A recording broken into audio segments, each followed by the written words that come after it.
do Senhor Jesus. Amém. Glória a Deus. Vocês estão preparados para viajar pelas páginas da Bíblia Sagrada nessa noite?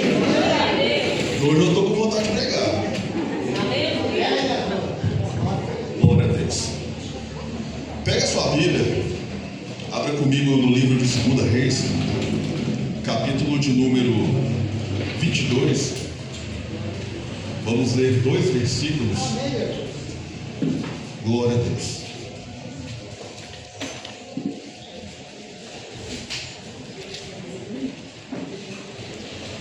Segunda Reis, capítulo 22 e versículo 2.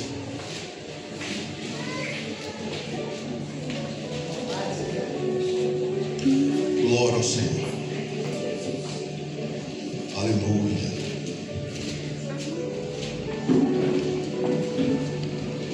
Estou vendo barulhinho de página virando, pode achar tranquilo.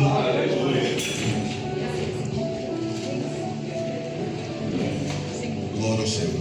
2 Reis, capítulo 22, verso 2, diz assim: E ele fez aquilo que era reto à vista do Senhor, e andou em todos os caminhos de Davi, o seu pai, e não se desviou para a direita e nem para a esquerda.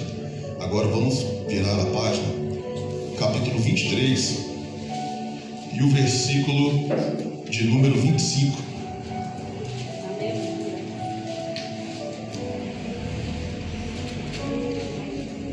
Diz assim, 2 Reis 23, 25: E antes dele não houve rei como ele, que se voltou ao Senhor com todo o seu coração e com toda a sua alma e com todo o seu poder, segundo toda a lei de Moisés.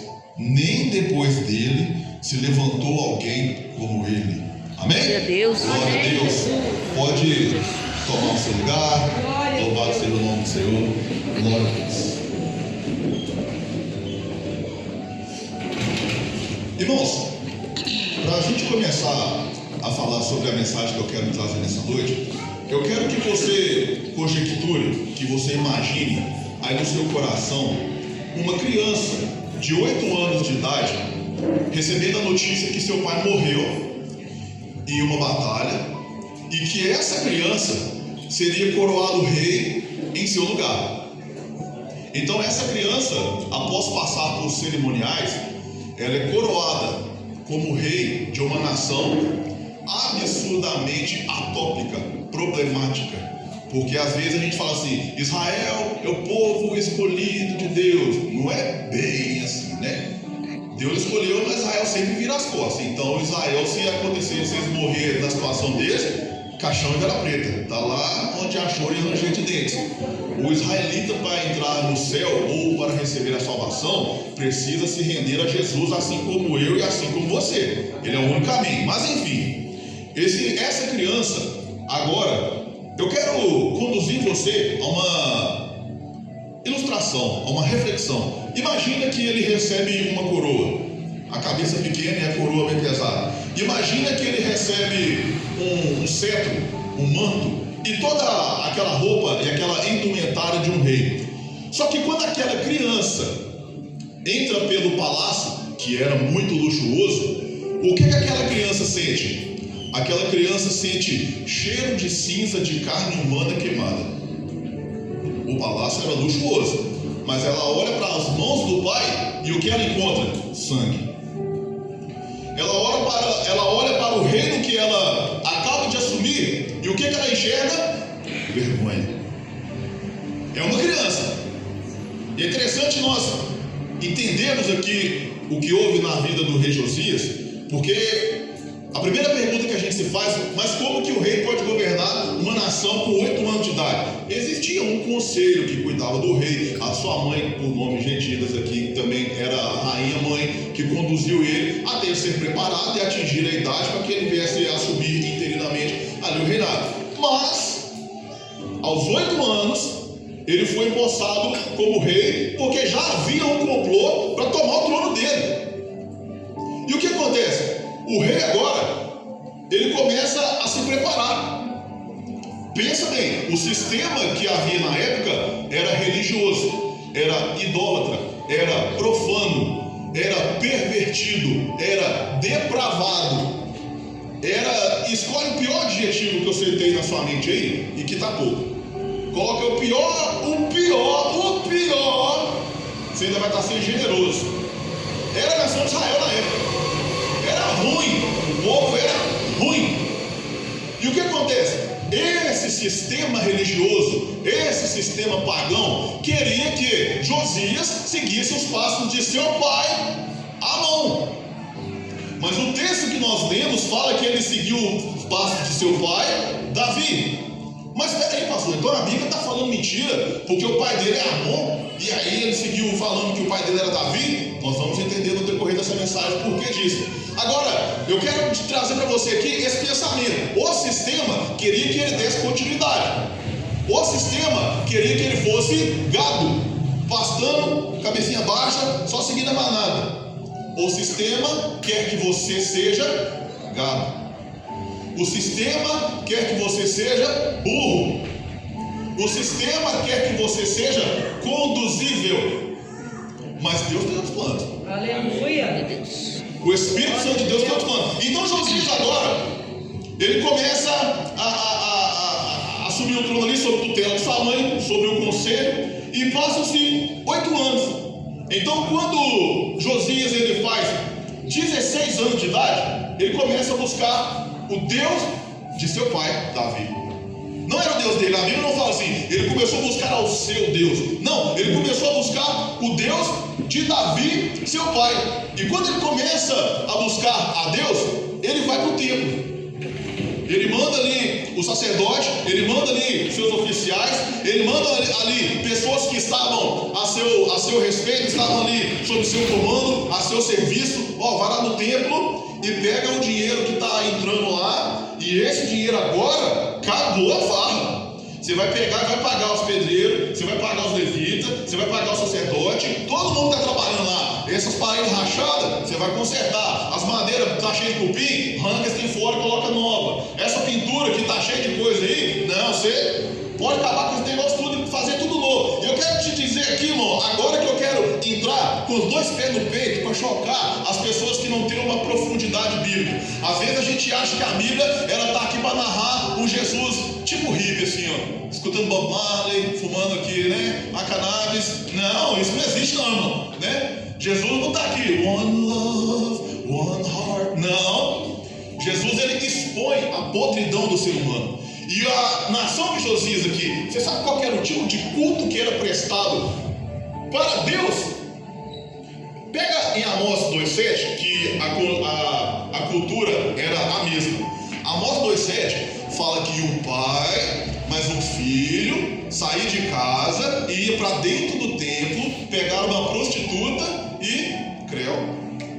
E esse era o culto prestado. Na cabeça deles, esse era culto.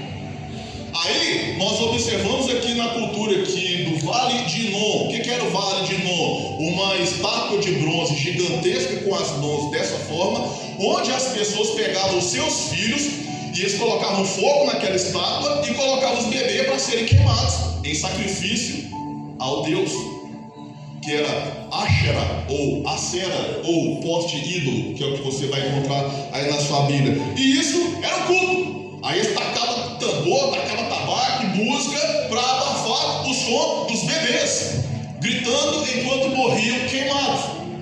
E isso foi o que Josias herdou. Você acha que Josias herdou aqui uns crentes burricidos? Ai, o pastor não ia para mim do culto. Você acha que o Josias olhou aqui o irmão que chegava atrasado do culto? O irmão que não queria participar das coisas? Você tem que ficar adulando? Josias herdou um sistema corrompido. Ele não herdou uma congregação onde ele tinha que colocar ordens litúrgicas, onde ele tinha que fazer ordenações eclesiásticas. Ele ordenou toda uma nação que havia se corrompido e se entregado à idolatria, à depravação moral. E quem era contra ali aquele sistema era simplesmente apagado, matado. O seu pai era absurdamente idólatra. E vem Josias. Agora, aos 16 anos, Josias começa a tomar essas decisões. Começa a buscar ao Senhor. E a primeira coisa que ele faz, ele vai lá dentro do templo e manda reconstruir tudo. Pinta a parede, a parede estiver rachada, reconstrói, tira tudo que tiver de ídolo, tira tudo que tiver de imagem, tira tudo que tiver de errado. É imagem, aquelas que a gente está acostumado a ver. Aí tem gente que faz tatuagem no corpo, tá lá na casa dele do lado do filtro, sabe? É a mesma coisa hoje, mudou o nome, mas é a mesma coisa. A idolatria está presente nos nossos dias. É a mesma idolatria que fala assim: hoje eu vou na igreja porque o pastor revela até o CPF. É a mesma idolatria. Aquele irmão ali, eu lembro quando eu converti, a gente que estava na congregação ali, você podia orar, jejuar, ler Bíblia, acabava o culto, os irmãos iam tudo embora. Chegava um pregador depois, fazia uma fila para receber oração. Era um negócio, Fernando. Ninguém sabe da vida dele, ninguém sabe se ora, se busca a Deus. Não, mas é o vaso, o profeta, eu vou pôr a mão na minha cabeça. E é a mesma idolatria. Então o que acontece? O sistema corrompido. E Josias chega agora e começa a consertar de dentro para fora. Aleluia. Ele não foi lá fora primeiro, ele foi lá dentro. Ele foi dentro do templo. E a sujeira que estava lá dentro, ele começa a ir para fora. Irmãos, eu sou um pastor que eu amo Bíblia, eu gosto de Bíblia. Se a Bíblia não tem voz, eu não tenho ouvido. A pessoa vai falar qualquer coisa comigo. Se ela me mostrar na Bíblia, eu largo para lá. Mas eu não tenho muito problema com o costume. Ah, pode isso, não pode aquilo. Se você tem a sua vida com pudor e modéstia, para mim está ótimo. Eu não vou te incomodar não. Por quê? Porque a mudança tem que começar daqui para lá. Aleluia, meu Deus. Não de lá para cá. Como é que eu quero consertar você se a minha vida estava caiada? Não, está errado. Então o que acontece? Josias agora ele vai lá e muda essas coisas. Começa a colocar ordem no templo. Só que, você aqui, quem estava aqui na última vez que eu preguei que para que o Senhor Jesus assentasse no trono do seu coração, o rei precisava ser destituído. E o rei é você. Porque não tem como dois reis sentarem em um trono só. Então o que acontece? É por isso que é difícil abandonar o pecado. É por isso que é difícil mudar a cultura. É por isso que é difícil mudar a nossa mente. Por quê? Porque nós vamos contra um sistema no qual nós estamos inseridos, talvez desde a infância. Nós precisamos quebrar ali a hereditariedade da maldição. Eu acredito em maldição hereditária? Relativamente, porque é claro que tem espíritos imundos que passam de pai para filho e vai passando, mas quando tem a cruz, acabou. Amém. Maldição hereditária não, mas como é que é isso? Eu recebi Jesus e o demônio está comigo ainda? Não, faz o que na outra lá, Satanás. Na minha vida não. Então o que acontece? Josias ele quebra essa hereditariedade de promiscuidade. Josias ele quebra essa hereditariedade de depravação. E o interessante, meu irmão, é que Josias tinha tudo para ser mais um e seguir os passos do seu pai Amon, mas ele seguiu os passos do seu pai Davi. Só que Davi havia vivido aproximadamente 300 anos antes. Então como é que era pai dele? Porque ele vinha da linhagem de Davi. E outra coisa, você é que escolhe em quem você vai se basear. Eu sou filho de fulano, na minha casa meu pai batia na minha mãe, e meu pai bebia, e a minha mãe metia a unha no meu pai, e o pau quebrava, e a minha mãe, meu pai anda pelinho com ela, senão ela é brava, que não sei do que, e é por isso que eu sou assim. Não, para com isso. Aleluia, Para meu com isso. Deus. Porque Josias aqui, ele teve todas as influências, o ambiente, a cultura, para ser mais um depravado, e ele não foi. Aleluia. E por que ele não foi? Porque quando ele manda ali o seu serviçal ir até o templo, verificar como estavam as obras, o cuidado, a manutenção, como estavam andando ali as coisas dentro do templo, o seu serviçal encontrou um livro, e o livro da lei, que estudiosos entendem ser o livro de Deuteronômio. Inclusive o livro do profeta Jeremias, que é contemporâneo aqui ao rei Josias, ele fala coisas de acordo com o livro de Deuteronômio. E quando ele lê para o rei Josias ali o que estava contido no livro de Deuteronômio, Josias falou assim: deu ruim, nós não escapa não. Porque o livro de Deuteronômio, ele dá com dois pés no peito contra a idolatria. E a idolatria estava dentro do templo. Meu Deus. Você já viu alguma igreja evangélica hoje? Arca? Já viu? Arca? Já viram arca já? E tem presença de Deus dentro daquela arca? Tem? Ah, vocês já viram? Vamos receber o azeite consagrado de não sei das quantas. Já viu? Ah, e aquilo ali tem algum poder? Ah, vocês já viram aqui? E o lencinho ungido, que sei do que? O meu tá aqui tudo suave. Quem quer? Hã? Não são puras, vocês não querem não? Mas tem. Mas tem. A idolatria, ela mudou de roupa. E continua hoje Meu aqui, ó. Quem liberta? Jesus. Oh, Quem aleluia. transforma? Palavra. Quem convence? Espírito Santo. Quem pode fazer a mudança na sua mente? Você. Oh, glória. Não é algo que está aqui dentro, um objeto, uma indulgência, um ponto de contato. Isso é idolatria.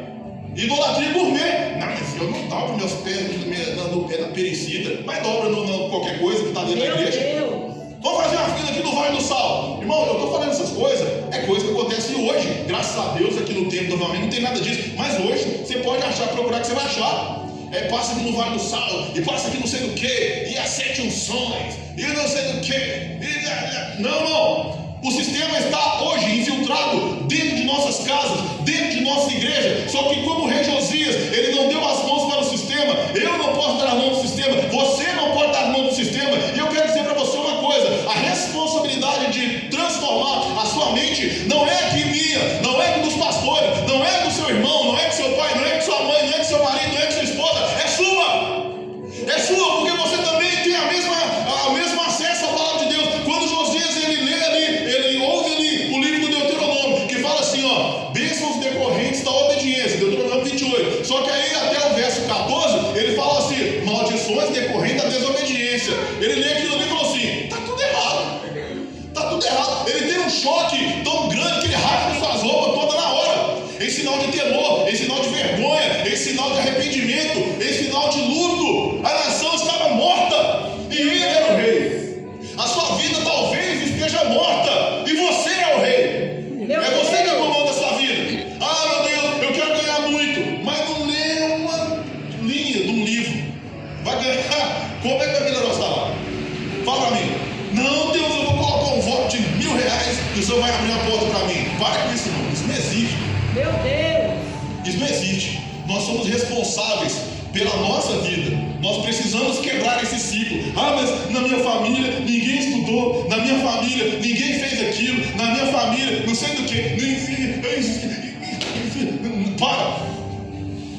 Para. Deus tem bênção para você? Tem. Deus tem bênção para mim? Tem. Mas nós temos que correr atrás dessa bênção. Ó, no decorrer dessa mensagem, você vai entender. Aí quando Josias vê isso aqui, ele fala assim, ó, vá até a profetisa Uda para que consulte a Deus por mim. Então ele manda ali os seus serviçais e vai uma caravana até a profetisa. E ela vai orar ao Senhor. Aí a mensagem que Deus entrega para ele, ó, vai lá e fala com esse rei aí, Josias. Deus está mandando falar. Eu vou tocar o terror e vou destruir toda a nação. Vou matar todo mundo. Deus falou. Eu vou matar todo mundo. É tudo idólatra, tudo safado. É tudo sem vergonha. Eu vou matar todos. Mas ele vai morrer em paz. E será sepultado junto aos seus pais. Ou seja, pastor, hoje não tem jeito mais não, porque está todo mundo assim. Mas Josias morreu em paz. Por quê? Irmão, quando a gente olha para o sistema, a sensação que a gente tem é enxugar gelo. Você quer fazer as coisas certas, mas todo mundo quer fazer errado. Mas é só eu que tenho que ter essa postura? É só eu que tenho que ter essa conduta? Tá todo mundo assim? Eu não aguento, não, é eu sozinho para tudo. Irmão, talvez seja você sozinho para tudo, mas no final, quando o livro da vida se fechar, talvez seja só você que entra nas bodas do Meu Deus. Então vai valer a pena. Vai valer a pena quebrar o sistema. Vai valer a pena ir contra aquilo que você aprendeu, ir contra aquilo que você ouviu. Irmão, nós temos que aprender a bloquear palavras malditas. Você não vai ser nada. Não. Qualquer coisa eu te falo. Você vai ser um fracassado. Sério mesmo? Não. Qualquer coisa eu mando mensagem pra você. Não dê ideia, irmão. Porque tem pessoas apegadas em palavras que receberam na infância. Tem pessoas aqui apegadas, talvez, não é porque aquilo feriu ali profundamente a alma daquela pessoa, mas é porque aquele sentimento, aquela sensação de culpa é a única coisa que a pessoa tem que se apegar. Mas hoje eu quero convidar você a enterrar o sentimento de inferioridade, a enterrar o sentimento de culpa, a mandar para o inferno a palavra maldita que foi lançada contra a sua vida, a assumir o controle do seu futuro, a assumir o controle do seu presente. Aleluia, assim Deus. como o rei Josias, entender e receber da parte de Deus aquilo que Deus tem para você, independente da circunstância, independente da cultura, independente de quem está do seu lado. Aleluia. Louvado seja o nome do Senhor. E nós, começando, ele lê o livro da lei, ele entende o livro da lei, e olha para você ver, o sacerdote foi dentro do templo e encontrou o livro da lei. Tem gente dentro da igreja com a Bíblia debaixo do braço que não conhece a Bíblia? Tem ou não tem? Então quer dizer que a Bíblia está perdida dentro do templo? Mas parece que a história está se repetindo. A Bíblia está perdida na nossa mão. Igreja que é muito grande, é comum você achar a Bíblia, a pessoa vai embora e esquece. Larga lá. A Bíblia estava perdida dentro do templo, lugar onde ela deveria ter destaque. Irmão, eu sou muito tranquilo, é por causa dessas coisas. Muitas igrejas falam assim: vamos colocar em pé para ler a palavra em reverência. Aí você entra e mexe o celular. Isso é reverência da onde, irmão? Eu tô nem aí, irmão. Por mim você pode deitar aí para ler a Bíblia. Isso não é irreverência, não. Irreverência é quando você ouve e não dá crédito. Irreverência é quando o profeta está aqui, ó, suando para ensinar, e o povo fala assim: eu não entendo assim. Isso é reverência. Não, tem coisa que Jesus está trabalhando ainda, né? Aos poucos também que se liberta, né? Afinal. E agarra com o pecado ali, não quer soltar não. Isso é irreverência. Agora você está sentado, você está deitado. Imagina você está lá no leito de hospital lá, e precisando do milagre lá. Não, Jesus olha e fala assim: aquilo ali, vou curar. Não, orando Meu deitado. Deus, aleluia. Orando deitado, que absurdo. Balança até a cabeça assim: não vou curar. Isso não existe, irmão. Isso não existe. Meu Deus, aleluia. O seu coração precisa estar de pé, a sua alma precisa estar de pé, a sua vida precisa almejar salvação, a sua vida precisa almejar transformação, a sua vida precisa almejar andar em retidão diante de Deus. Isso é reverência à palavra do Senhor. Bem, vamos dar continuidade. Aí o que acontece? Quando Josias ele busca a Deus, que até então era Deus, seu pai Davi, que havia vivido aproximadamente 300 anos antes. Aí depois ele ouve o livro da lei. Aí ele manda ali os seus servos ali consultar a profetisa. Ele recebe a palavra de Deus. O que Josias faz? Josias pega uma marreta ali agora e fala assim: quer saber? Agora eu vou tocar o terror contra todas essas coisas. E a Bíblia fala que ele vai lá dentro do templo e pega todos os postes, ídolos, pega toda aquela idolatria e quebra e põe fogo.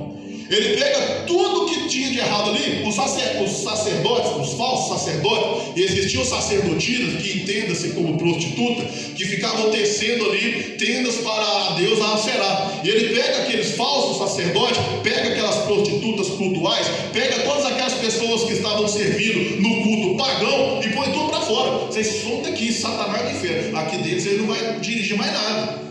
Som daqui, que aqui dentro vocês não tem lugar mais. Então o que acontece? Ele queima tudo, e aquelas pessoas que haviam vindo antes dele, mas que haviam morrido na idolatria, haviam morrido no erro também, ele pega a cinza, pega o destroço e joga em cima do túmulo daquele povo.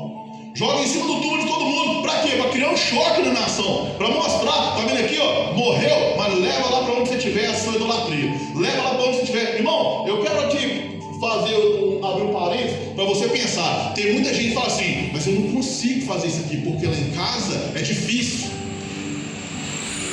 Tem coisas na Bíblia que a teologia não explica, não é uma fórmula matemática, mas tem coisas que é. Qualquer pessoa que se arrepender do seu pecado vai receber perdão. Isso é matemática simples. Qualquer pessoa que pagar um preço em oração vai ter comunhão com Deus. É uma ciência exata, não tem como. Deus vai ouvir e vai responder. Qualquer pessoa que romper com o sistema vai passar prova. Essa é a matemática simples. Porém, qualquer pessoa que romper com o sistema para dar prioridade à palavra e à vontade de Deus vai receber o mesmo que Josias recebeu. Ele é excluído, Aleluia, odiado Deus. por todos que estão Glória dentro a Deus. do sistema, mas é amado no céu. Aleluia. Ele é confrontado por aqueles que querem continuar com a prostituição, que querem continuar com a depravação, que querem continuar com a idolatria, que querem continuar com o culto da bênção. Eu vou lá porque a pastora falou que eu vou vencer e que Deus não. Se você romper, porque o evangelho é confronto, irmão. Irmão, não existe esse Jesus bonzinho, não, irmão. Jesus pregava no cajado e falava assim: some daqui, vocês vão embora, você também. Tá todo mundo indo embora, por que vocês não vão? O discípulo assim: não, mas pra onde eu vou se o Senhor tem a palavra de Deus? Aleluia. Pra onde eu vou? Então, assim, nós observamos aqui pela Bíblia Sagrada que Deus quer que você seja forte, irmão. Deus quer que você seja estruturado. Deus quer que você seja liberto do seu passado. Deixa eu explicar para você uma coisa aqui.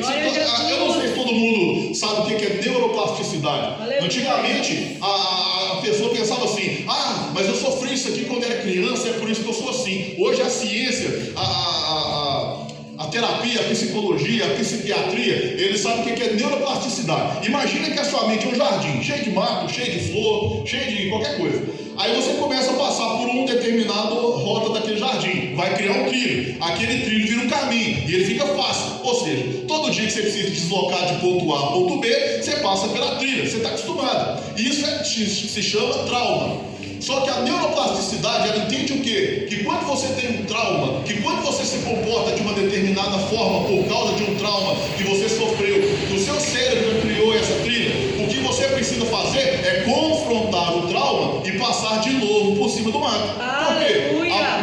O momento que você vai passar por cima daquele novo caminho é ruim, tá sujo, cheio de espinho, de mato, mas passa um dia, passa dois, passa três, forma um novo trilho. Isso é a neuroplasticidade. Ou seja, o seu cérebro criou um novo caminho para que você se liberte do antigo. Porque o antigo, quando você para de passar, o que acontece? O mato cresce. Ou seja, eu lembro do meu trauma, mas o mato cresceu, não estava fazendo sofrer mais não. Maravilha, Jesus. Aí o que a Bíblia fala sobre isso? Romanos 12:2. Transformai-vos pela renovação da nossa mente, para que experimenteis qual seja a boa, agradável, perfeita vontade de Deus. Ah, mas eu sou assim. Não, você não é assim. O seu cérebro assiste a sua mente. O seu cérebro não é a sua mente. Porque se eu fosse a minha mente, eu estava enrolado. Vem falar que a sua mente não pensa besteira várias vezes do dia. Ah, então você é isso? Não. Você assiste a sua mente, mas você não é a sua mente. Você tem o poder de mudar. Ah, mas não, irmão, é o que a Bíblia ensina, é o que a ciência ensina, é o que a psicologia ensina. Então o que acontece? Quando Josias faz isso, ele muda todo aquele trilho que estava sendo trilhado, que estava sendo conduzido. Aí o que acontece? Ele simplesmente profanou o altar de Moloque. Porque chegou para uma nação inteira que era idólatra, chegou para uma nação inteira que queimava seus filhos no fogo como um culto, como um ritual pagão, e como se aquilo ali fosse algo espiritual, algo divino. Espiritual era, mas era espiritualmente maligno, não era espiritual vindo da paz de Deus. E ele vai lá e quebra tudo. Quebra tudo. O rei que nasceu sobre um sistema pagão, que nasceu sobre um sistema profano, que nasceu no meio de uma sociedade que não estava nem aí para absolutamente nada. Ele teve a ousadia, a coragem de romper com o sistema. É interessante aqui o louvor que os irmãos estavam ministrando aqui, ó. E eu me despedi de meus pais. Eliseu, quando ele foi chamado pelo profeta Elias, ele falou assim: vou lá em casa ali que eu tenho uns boi ali. Não, vai nessa casa não, rapaz, bora. Pegou os bois e falou assim: quer saber? Vou fazer um churrasco. Queimou tudo. Por que ele queimou tudo? Aí não tinha mais boi para voltar para casa, irmão. Ele foi embora e não tinha mais nada. Quando você, irmão, a Bíblia fala assim: aquele que lança a mão no arado e olha para trás, não é digno. Eu aceitei Jesus. Ah, mas só que quando eu era novo, eu tocava bateria na igreja. E eu pregava, e eu orava. Hoje eu estou afastado. Hoje eu estou afastado dos caminhos do Senhor. Mas Deus sabe todas essas coisas, né? Não, irmão. Não olha para trás, irmão. Não olha para trás. Eu não sei se já aconteceu com vocês. Quando a gente é adolescente, a gente tem aqueles amigos que você brinca e joga bola e faz bagunça e vai para a escola, aquela coisa. Aí você casa, a vida muda, você fica querendo voltar. Talvez você mudou de cidade. Eu queria voltar para minha cidade para ver meus amigos, ter aquela vida que eu tinha de novo. Inventa de voltar para você ver. Vai lá. Seus amigos também casou, velho. Meu Deus. Também mudou de cidade. O tempo não volta, irmão. O tempo está ali só na sua mente, mas já acabou. É verdade. Aquele período que você passou de luta, de dificuldade, quando você estava longe de Jesus, acabou. Hoje você está em Cristo. A Bíblia fala, 2 Coríntios capítulo 5, versículo 17: se alguém está em Cristo, as coisas velhas passaram, nova criatura é, tudo se fez novo. E a mudança é difícil, irmão. Quando você entra num emprego novo, até se adaptar, é difícil. Quando você adota uma nova rotina para a sua vida, é difícil. Só que com o tempo você se acostuma. Então a nova vida que está proposta para você é uma vida de renúncia. Mas é uma vida possível. É uma vida de que a gente tem que passar por cima de muita coisa. Mas é uma vida possível. E outra coisa que você deve entender: por mais que seja difícil servir a Deus, por mais que seja difícil romper com o sistema, por mais que seja difícil, meu irmão, abandonar o pecado, é o único caminho. Glória. É o único caminho. Eu posso ficar do jeito que eu estou? Pode. Eu posso ficar falando palavrão? Fica, meu filho. Esquenta a cabeça do nada, não. Eu posso ficar aqui um pé da igreja no mundo? É claro que pode. O pastor Fernando já está rindo, já pegou o mistério, né? Chega lá no fim da vida, pode entrar no céu? Qualquer coisa te fala. Felizmente, É nós forte. temos um problema aqui na papai. gestão celestial aqui, sistema de portaria. Nós precisamos fazer alguns cortes aqui. E felizmente seu nome está aqui no meio para ser dispensado. É forte. Andar de baixo. Deus. Vale a pena, irmão? Vale a pena? Não vale a pena. Josias entendeu isso. A ação de Josias, ela foi radical. Por quê? Oh, Irmão, Espírito pelo amor de Santo. Deus, irmão. É difícil para mim pensar que você vai pro culto e tá cheio de mulher pelada. Espírito Santo. É chocante, não é chocante? Mas é a Bíblia que está falando, não é eu não, mano. Mulherzada lá, fora de fora. E é prestando culto a Deus. É estranho você ver um pastor falar isso, porque eu mesmo nunca vi. Mas está na Bíblia. As pessoas pensam que a Bíblia é um livro 100% espiritual. Não, a Bíblia ela mostra a podridão que é o ser humano, o coração do ser humano. A Bíblia mostra o caminho que o homem trilha que é errado. Imagina uma coisa dessa, irmão. Dentro do culto, dentro da igreja, dentro de um templo. Era o que havia de pior na humanidade. Era o que havia de mais absurdo na humanidade. Mas era a realidade do tempo dessa época. O sacerdote pegava o dinheiro, olha você ver, o dinheiro que entrava de oferta, o dinheiro que entrava de voto, de sacrifício, de qualquer coisa, e iam gastar com os seus próprios prazeres. É o que mostra o texto. Aí você pensa aqui, ó, o pecado que destrói a sua família, você leva com jeitinho? Aqui tem alguém que já teve uma pessoa alcoólatra na família? Só uma. Ó, é bom? A pessoa chegar lá domingo de manhã, você fez a comida gostosa lá, chega um bafão danado, ó, mulher. É bom pro filho? É bom pra esposa? É bom pra qualquer pessoa? É orgulho pra alguém? E quem é preso em vício de droga? Você deixa uma torneira lá e arranca pra vender, pra trocar de droga. Meu É bom? Deus. E por que a gente então pega tão leve que o pecado está dentro da nossa casa? Por que a gente faz concessões? Por que a gente aceita? Por quê? Às vezes uma criança está com aí pequeno, 10, 15, 5, tanto faz. Ela está rebelde, a gente fica assim, tadinho, né? Havaiana nele, irmão. Havaiana nele. Vocês riram, irmão? Porque hoje os pais não têm coragem de bater no filho mais não. Pastor Fernando, eu gosto do pastor Fernando, você conhece dia. Você já apanhou muito, pastor? Nunca tinha. Eu aqui, você viu a olhada dele lá? Olha lá, você vê. Já deu aquela olhada assim, eu falo ou não falo, mas não vou mentir. Pergunta qualquer um da nossa fase aqui. O apanhar era de vara, cinto, o que tinha na frente, fio de luz. Olha os bandidos que imaginou aqui, ó. Eu, pastor Fernando, os piores bandidos aqui do Alterosa. Aí, valeu a pena? Ó,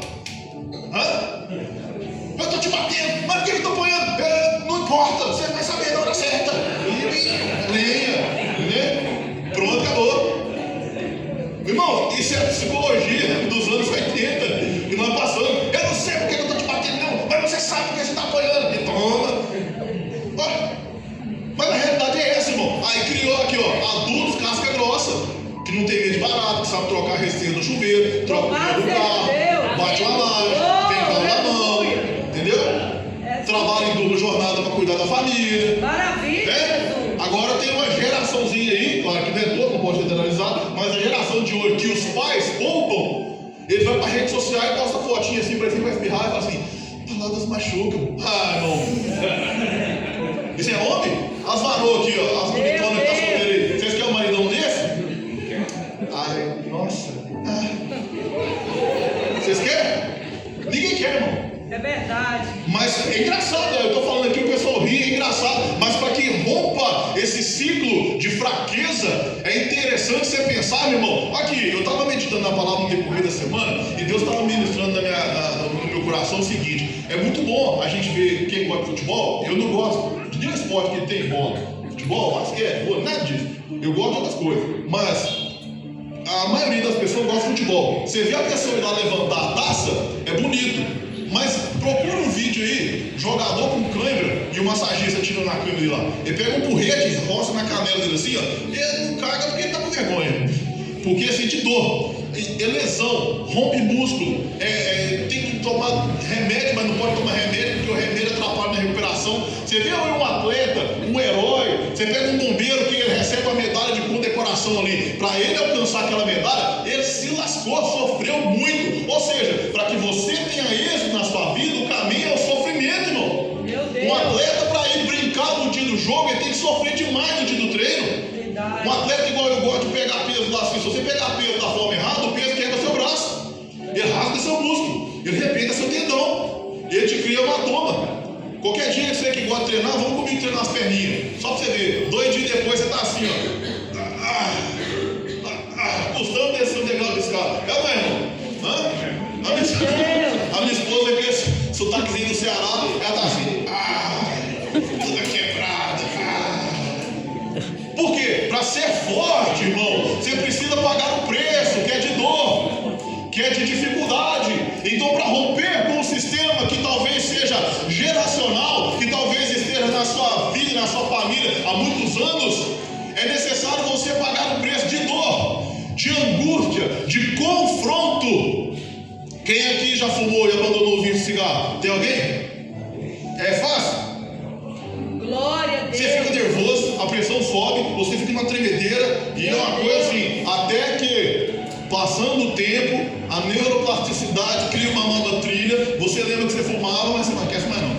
É, não é? É confronto, é decisão, é dificuldade. Porém, é o único caminho para você ter sucesso. Não há atalhos para a salvação. Não há atalhos para uma vida de santidade. Não há atalhos para quebrar a maldição hereditária. Não há atalhos. A minha mãe, quando eu tinha 9 anos de idade, ela falou assim: eu vou ter o prazer de você com cigarro na boca antes de eu morrer. Eu falei: só vai morrer de desgosto. E ela morreu e não viu. Não aceite as palavras, glória a Deus. Não aceite. É absurdo, né? Eu vi o regalado assim como eu falo, mas é a realidade dos pais lá do antigo, que não tinha Deus, mano. Verdade. Grosso, bruto, e a psicologia deles, né? Mas era assim. Então o que acontece? Não aceite, irmão. Não aceite. Agora, quando nós olhamos aqui para a Bíblia, o que vem dizer no texto de 2 Reis 23, 25? E antes dele não houve rei como ele, e se voltou ao Senhor. Todo Israel era contra. Toda nação queria idolatria. Toda nação era pecaminosa. Mas o rei é quem punha ordem na casa. Quem é que põe ordem na sua casa? Eu estou falando do seu coração. Quem é que põe ordem na sua vida? É o trauma? Quem é que põe ordem na pessoa que você é hoje? É o seu passado? É a sua infância? Meu Deus. É a minha mãe que falou que ia ter orgulho de me ver com cigarro na boca antes de morrer? Nunca entrei no boteco para comprar um cigarro e nunca entrarei. Glória a Deus. Se o diabo quiser me derrubar, ele vai ter que tentar outras coisas, de droga, cigarro, vício, isso aí vai passar errado. Graças a Jesus. Aleluia, meu Deus. Mas é você. O responsável para que o seu casamento dê certo é a pastora Dilene? Cadê o silêncio, gente? Interage comigo, irmão. É a pastora Dilene? É você. É você. Louvado seja Deus. Entenda que quando nós recebemos Jesus como Salvador, quando nós escolhemos nos casar, quando nós escolhemos ter filho, nós assumimos uma responsabilidade. Eu ensinei aqui hoje na escola bíblica aqui, ó. As pessoas querem casar, entrar em relacionamento para serem felizes. Vai não, filho. Vai não. Eu conto ou vocês contam? Para quem é solteiro? Vai não. A felicidade é você estar ali. Olha pra você ver a ilustração como é que é fácil. A noiva fica linda, né? Lá para quem está entrando na igreja, né? Só ela mais o marido sabe tendo prestação que tem para frente, né? Todo mundo tá vendo o vestido e as pessoas, meu Deus proverá, né? Então assim, para que a coisa aconteça, você tem que entender que a vida é cheia de intempéries, a vida é cheia de opções mais fáceis, a vida é cheia de caminhos para você trilhar e abandonar o barco. Mas queime os seus carros no fogo, pega a sua junta de boi, faz churrasco, acaba com aquilo. Você entrou em uma nova vida, você está em uma nova missão, assim como o rei Josias, que era uma criança, que ele entendeu que ele tinha que seguir os passos de Davi e não o passo do seu pai pecador. Talvez o seu pai não tenha apresentado a Cristo para você, talvez a sua mãe não tenha te levado à escola bíblica dominical quando você era criança, talvez na sua família você não viu uma família reunida em volta de uma mesa para almoçar no dia de domingo e agradecer aquele pão ali com uma oração. Mas você agora, assim como o rei Josias foi exposto aos textos sagrados, começa em você. A reforma começa em você. A reforma começa em você, meu irmão. Você agora tem que quebrar esse ciclo geracional. Você agora precisa colocar a idolatria para fora, colocar o pecado para fora, colocar o erro para fora. Ah, pastor, eu acho assim. Não, meu irmão. Seguir pela palavra, medite na palavra, coloque a palavra em prática.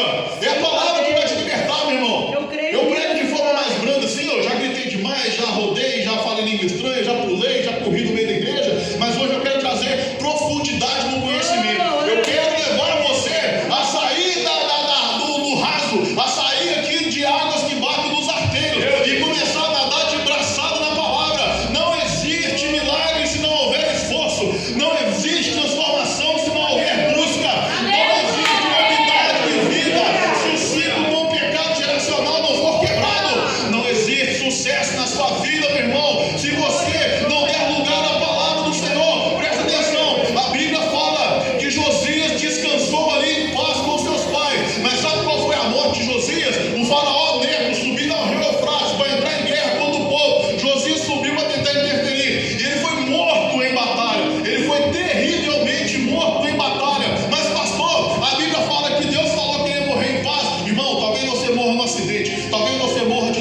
se você vai morrer em batalha. Importa que se você morrer em batalha, você seja focado no propósito.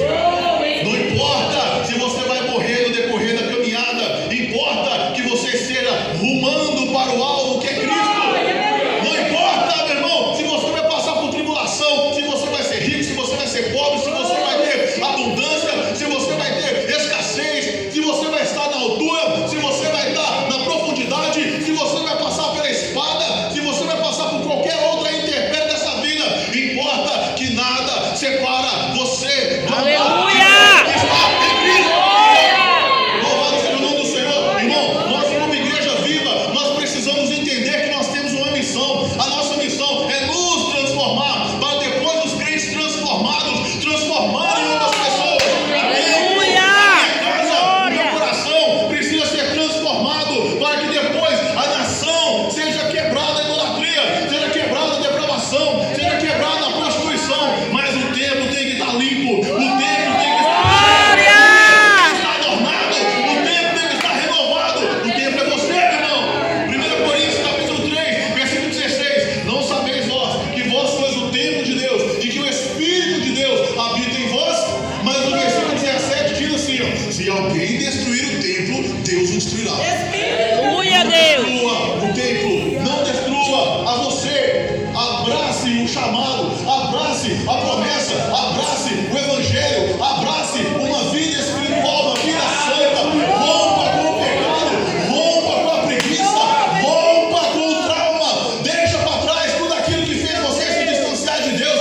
Deixa para trás tudo aquilo que tem atrapalhado a sua vida, assim como o rei Josias colocou uma pedra no túmulo do seu pai e falou: no meu reinado não tem mentira, no meu reinado não tem idolatria, no meu reinado não tem aliança com Satanás, no meu reinado não tem Astarote, no meu reinado não tem Acera. Tinha uma linhagem de pecado, tinha uma linhagem de erro, só que o rei Josias, ele não se curvou à linhagem, mas ele se curvou à aliança.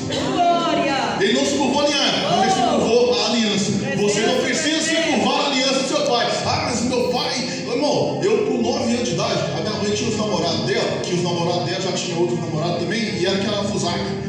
Aí, na época não tinha celular igual hoje, não tinha rede social, não tinha nada. Aí quando a pessoa sumia, você não tinha que fazer não, porque não tinha como entrar em contato. Aí o que ela fazia? Ela entrava no centro de mensagem do inferno. Vocês conhecem? Centro de mensagem do inferno? Tem gente que chama de pomba gira. Funciona da mesma coisa. Ela ia lá pro fundo do quintal, pegava uma taça, tinha que ser virgem, não precisa usar não, uma maçã, uma fita vermelha, um papelzinho assim e mel. Aí ela escrevia o nome do candango, abria a maçã, colocava no meio, amarrava com um lacinho vermelho, colocava dentro da taça, jogava o melzinho por cima, acendia o cigarro com a pomba gira. De noite, ele estava lá. Misericórdia. Eu via, foi ninguém que me falou não, eu via. De noite, ele estava lá. Então, era para estar onde agora? Pai Ismael de Oxóssi. Já pensou? Imagina se não tivesse rompido com essas maldições hereditárias. É verdade. Quantas vezes, não sei nem se eu posso ficar falando isso, porque minha esposa está gravando, mas primo que dormia em túmulo, saía de túmulo, levava a cruz, colocava dentro de casa, de cabeça para baixo, pegava uma isqueira assim, riscava, ficava escrevendo no braço assim, ó, queimando. Era para estar onde? Tinha virado um metaleiro, né? Deixava o resto do tupete crescer assim, lisava, né, mano? Deixava de lado assim, virava remo, ia ficar bom, né? Vocês viram, né? Pois é. Meu Deus. A minha tia recebia os enfim, saía da casa dela cheia dos enfim, atravessava a cidade e ia lá para casa entregar as mensagens para minha mãe. Minha avó, quando morreu, isso há 37 anos atrás aproximadamente, eu lembro direitinho, na porta da casa dela assim, eu olhei para a rua, que a batucada, congado em peso, entrando. Era reis e rainha do congado, meus avós. Era para eu estar onde? É Deus. Grande é o teu poder. Só que um belo Pai. dia. Não, e eu fui introduzido aos 14 anos, eu fui levado para o espiritismo. Kardecista, francês, muda a roupa, mas o espírito que atua lá é os mesmos que atuam no candomblé, não banda, qualquer lugar. Eu fui levado para esse lugar e chegado lá, a mesma prova de sempre. Você tem uma mediunidade muito forte, você precisa desenvolver. Desenvolver o quê, irmão? Sai fora. Glória. Jesus encontrou um caminho. Aleluia, meu Desenvolver Deus. só foi na academia, ficar monstrão, só desenvolver com Satanás, não quer não. Jesus me encontrou quando eu fui exposto ao texto, eu pensei, então quer dizer que Jesus não é aqui da folhinha? Então quer dizer que Jesus me ama? A primeira profecia que eu recebi, Deus te chamou desde o ventre da sua mãe para pregar a sua palavra. Come essa palavra. Foi me dê, papai, me dê. Comecei a comer. Comecei a comer. É por isso que as pessoas falam assim, eu estou cansado. Não, eu prego. Não, eu quero pregar esse tempo daqui. Não, eu quero fazer. Sabe por quê, irmão? Porque eu tinha tudo para dar errado. Minha mãe tirou eu e deu para os outros. E essa mãe que eu estou falando é que me criou, que foi adotada também, né? Então a geração começa lá do ventre. A rejeição começou do ventre. Meu pai até hoje não sei quem é. Meu Deus! Até hoje não sei quem é. Eu pergunto para minha mãe biológica, ela não fala. Ela não fala de jeito nenhum. A minha mãe de criação, meu Deus do céu, eu não vou nem entrar em detalhe aqui das coisas que eu já vi ela fazer de atrocidade. Então eu fui criado em meio a álcool, em meio a droga, em meio a adultério, em meio a prostituição, em meio a idolatria, em meio a macumbaiada. Eu fui criado assim. E quando eu converti, ela achou ruim. Mas você não era contra, você agora você não quer. Eu falei, eu era contra porque a senhora me ensinou a ser contra.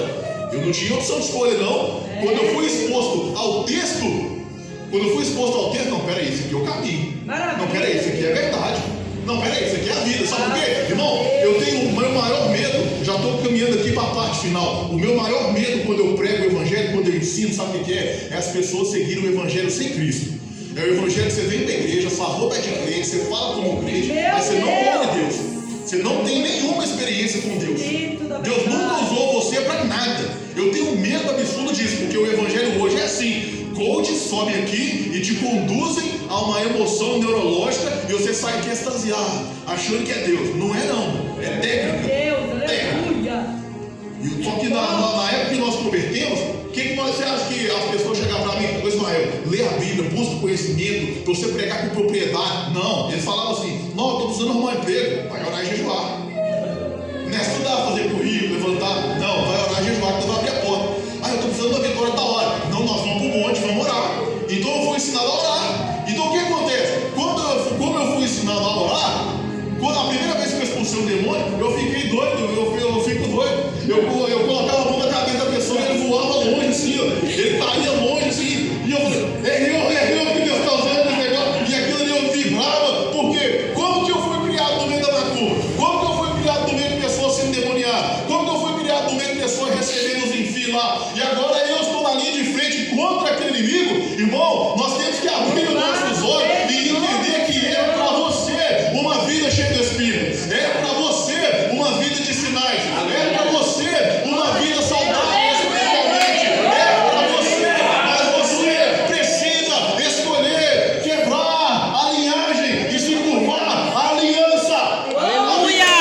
Que Josias, quando ele recebeu a palavra da profetisa Una, ele chegou perto da pilastra do templo e falou assim: Senhor, eu estou aqui para fazer uma aliança com o Senhor. Eu estou aqui para viver estritamente, completamente, totalmente, meu Pai, de acordo com aquilo que a sua palavra mandar, de acordo com aquilo que a sua palavra ensinar, de acordo com aquilo que a sua palavra estabelecer. E o que acontece? O versículo que nós lemos: nunca houve um rei igual a Josias antes dele, e depois dele nunca houve outro rei como ele houve naquele momento. Irmão, talvez seja você, irmão. A gente fica assim: oh Deus, levanta alguém da minha família. Eu estou lá de braço cruzado, por que não pode ser eu? Oh Deus, levanta alguém para falar com fulano. E eu estou aqui só observando na banda passar, por que não pode ser eu? É você.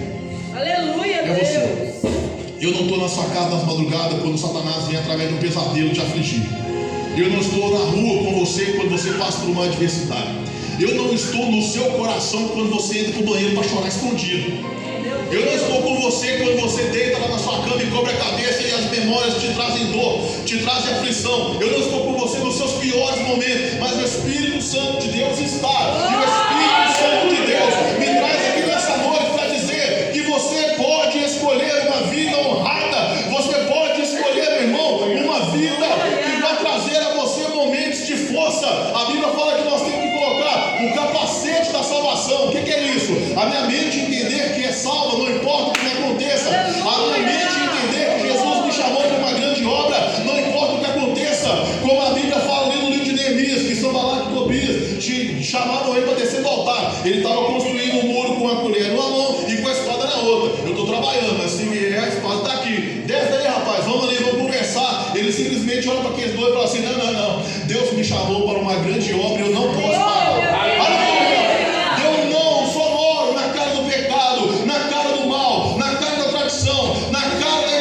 seu irmão e abrace a promessa que o Senhor Jesus tem. Aleluia! Josias ignorou o pai pecador e buscou a Davi. Quem que é sua referência? Responda para mim não, mas pensa aí. Quem que é sua referência de cristianismo? Em quem você se espelha? Você se espelha nos pregadores da antiga guarda e da velha guarda, que é oração de madrugada, jejum, leitura da palavra, ou você tem se espelhado naqueles pregadores assim, ó, se Deus deixou você ver, deixou você sentir, deixou você tocar, é porque Ele tem para você. Aleluia! Essa é a sua referência? Volta para a terra. Qual é a sua referência? O que você quer ser aqui na obra de Deus, dentro dessa igreja? Você quer ser um profeta? Você quer ser a profetisa? Você está assim, ô Senhor, eu quero ir para a igreja hoje, sentar, ouvir sua palavra e ficar quietinho. Está errado. Ô Deus, usa alguém em casa. Está errado. Qual é a sua referência? O fim dos impulsos. A fé só se torna sólida quando a marreta vai para sua mão para quebrar aquilo que te afasta de Deus. Se eu falar assim, ó, levante agora, nós vamos orar que haverá um derramar do poder e milagre aqui. Todo mundo já vai começar a ficar assim. Mas e o milagre da libertação do abandono do pecado? É forte, meu Deus. Você sabe o que é milagre? Reta final aqui agora. Você sabe o que é milagre? Remendo. Milagre é remendo. Meu Jesus. Lázaro estava morto há 4 dias, ressuscitou, mas morreu de novo. O cego, Jesus cuspiu no chão, pegou o barco, esfregou no olho dele, ele voltou a enxergar, morreu. O filho da viúva de Naim já estava sendo conduzido para ser enterrado. Jesus bate a mão no peito dele, vamos filho, levanta, bora. O que aconteceu? O quê? Morreu de novo. A filha de Jairo, morta, ressuscitou, morreu. Remendo. É para um período, para você ganhar um conforto. Mas não, o ímpio recebe milagre. Uma vez evangelizando, pequeno testemunho aqui, agora eu vou finalizar mesmo. No ano de 2012, eu fui convidado a pastorear uma igreja, aquela igreja de 4 lados, sabe? Pois é. Fui convidado a pastorear a igreja no vilarejo, que domingo, depois do almoço, devia ter umas 200 pessoas lá, bem pequenininho. Não havia nenhum templo naquele vilarejo. Tinha um salão só. Aí quando nós procuramos o nome daquele salão para alugar, ele falou assim, ó, se fosse para boteco eu alugava, a igreja não vou alugar não. Então eu falei assim para os pastores que haviam me enviado, preocupa não, nós pregamos na rua, nós pregamos na praça, não tem problema. Aí nós fomos começando a pregar no quiosque. O primeiro dia foi a igreja em peso, era a abertura do trabalho, uma jovem ficou endemoniada. Eu fiquei assim, impressionado, embora eu entenda, mas não deixa de ser impressionante. A hora que ela me viu, ela falou, o que você veio fazer aqui? Como se ela me conhecesse. Eu vim te mandar para o inferno, demônio. Em nome de Jesus. E nós oramos por ela ali, terrivelmente endemoniada. Aí, no segundo dia, nós chegamos lá, os moradores haviam cortado os fios que tinham na praça, para a gente não ligar as caixas. No terceiro dia, eles tinham cortado os fios e quebrado as lâmpadas, para a gente não pregar. Aí eu fui até o prefeito, isso é um vilarejo que se chama Gamileira, a 5 quilômetros aproximadamente depois de Florestal, que Florestal já é uma cidade pequena e Gamileira é 10 vezes menor. Aí eu fui até o prefeito e disse, ó, eu estou com essa situação, a gente está pregando o evangelho lá, e nós não somos muito bem recebidos, e lá tem uma escola que está desativada, eu queria te pedir a permissão para a gente estar usando a sala da escola.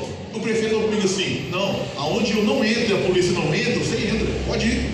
Aí nós começamos a fazer os cursos na escola. E quando num dia lá nós estávamos fazendo culto, entra um jovem, aproximadamente 20 anos de idade, de bermuda, descalço, todo amarrado de arame, cheio de sangue, tinha acabado de espancar ele e estava correndo atrás dele para matar.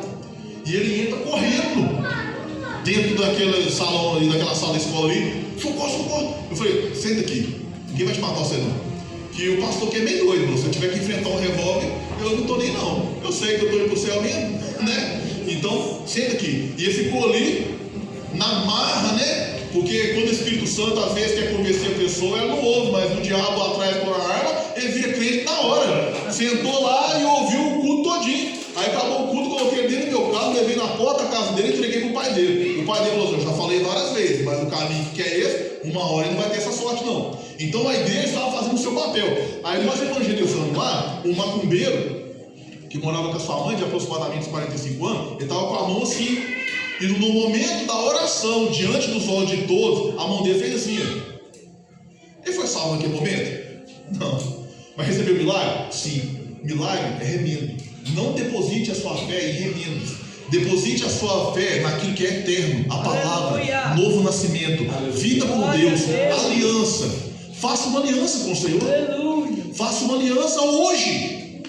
Faça uma aliança, meu irmão. Talvez o culto não vai ser o fogo, talvez o culto não vai ser da revelação, mas o seu nome está escrito no livro da vida. Aleluia. Talvez a palavra que você ouve nessa noite não vai ser aquela palavra de fazer você voar da cadeira e chorar e mas não importa, meu irmão, porque nós não estamos aqui por aquilo que nós sentimos, nós estamos aqui por aquilo que nós acreditamos, que é a palavra de Deus. Josias quebrou a sua aliança com a linhagem, e o que houve na vida dele? Ele foi bem sucedido. E você? Você vai se apegar? Não, hoje eu vou naquela igreja lá, porque lá o povo roda, e o povo voa, e o povo sai, e... Não. Arruma a casa, pinta as paredes, troca as madeiras que está ruim, arranca os postes ídolos de dentro do seu coração. Chega aqui com o trono adornado e fala assim: Senhor Jesus, o trono é seu. Senhor Jesus, o trono é seu. Aleluia, Deus. Quebre a aliança com a linhagem. Oh, glória. É óbvio, irmão, presta atenção. Se você foi criado no Evangelho, você vai abandonar. Eu estou falando aquele que teve uma criação que te conduzia para longe de Deus. Aleluia. Aquele que teve uma criação que te conduzia para longe do Evangelho. Hoje é noite de arrependimento. Aleluia, Hoje Deus. é noite de aliança com Deus. Glória a Eu Deus. quero convidar você a se colocar de pé. Espírito Santo. Quantos entenderam essa palavra? Glória a Deus. Glória a Deus. Aleluia. Glória a Jesus. Nós vamos orar aqui nesse momento, agradecendo a Deus por essa palavra, por essa oportunidade. E eu quero deixar aqui em aberto: se houver alguém distante dos caminhos do Senhor, que quer retornar para os caminhos do Senhor hoje, essa é a hora. Se houver alguém aqui que ainda não recebeu Jesus como seu Salvador e gostaria de fazer isso nesse momento, essa é a hora. Não importa, irmão, a situação que você se encontra, importa a situação que você vai sair daqui. Feche os olhos. Pai, eu oro ao Senhor aqui nessa noite. Apresento ao Senhor essa igreja, apresento ao Senhor esse povo, Senhor. Eu preguei a tua palavra, meu Pai, e busquei mostrar dentro da sua palavra que o cenário pode ser o pior possível. O Senhor está lá, e o Senhor pode fazer no lixão uma linda flor brotar, assim como o Senhor fez com o rei Josias. Faz aqui nessa noite, meu Pai, através da presença do Teu Espírito Santo, que essa pessoa, esse irmão, essa irmã que me ouve agora, ele sinta no seu coração, meu Pai, o desejo, o chamado, o fogo arder, meu Pai, para uma entrega, para uma aliança. Que essa pessoa possa enfrentar seus traumas, seus problemas de infância e dar lugar, meu Pai, para a reconstrução que é feita a partir da sua palavra. Em nome de Jesus eu oro aqui nessa noite, meu Pai, apresento essa igreja, que o Senhor possa levantar aqui dentro mestres, que o Senhor possa levantar aqui dentro pastores, que o Senhor possa levantar aqui maridos, meu Pai, provedores, esposas, meu Pai, que entendam o seu lugar na família, filhos tementes ao Senhor, meu Pai. Levanta aqui, meu Pai, uma sociedade, uma comunidade saudável espiritualmente, que possa fazer a diferença no ambiente em que ela está inserida, meu Pai. Em nome de Jesus, eu oro ao Senhor aqui nessa noite por cada vida, essa vida que chora, escondida às vezes em casa, meu Pai, porque ela precisa ser forte, não pode demonstrar fraqueza, mas nós sabemos que ser forte o tempo inteiro cansa, meu Pai. Que o Senhor possa, meu Pai, prover na vida desse homem, Senhor, que às vezes não sabe como vai fazer para cuidar da família, porque a carga está pesada, Senhor. Em nome de Jesus, eu oro a favor dessa família, meu Pai, que tem buscado manter a comunhão, a firmeza na sua palavra, mas as intempéries do dia a dia, meu Pai, tem vindo para frustrar, para tentar, meu Pai, fazer com que essa pessoa esfrie na fé, Senhor. Em nome de Jesus, renova nessa noite, meu Pai. Em nome de Jesus, renova nessa noite, meu Pai. Oh, Espírito Santo, eu quero pedir ao Senhor, passeia sobre essa igreja nesse momento, meu Pai. Vai aí contemplando esse coração. Começa a andar, meu Pai, sobre cada corredor aí dessas cadeias, meu Pai. E contemplar, Senhor, aquela que com os olhos fechados, o coração aberto,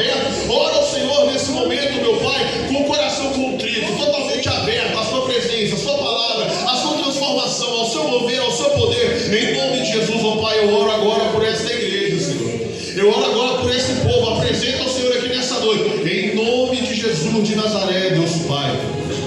Toma esse povo nas suas mãos agora e o cobre com o teu sangue, em nome de Jesus. Alguém que quer voltar para o Senhor Jesus hoje?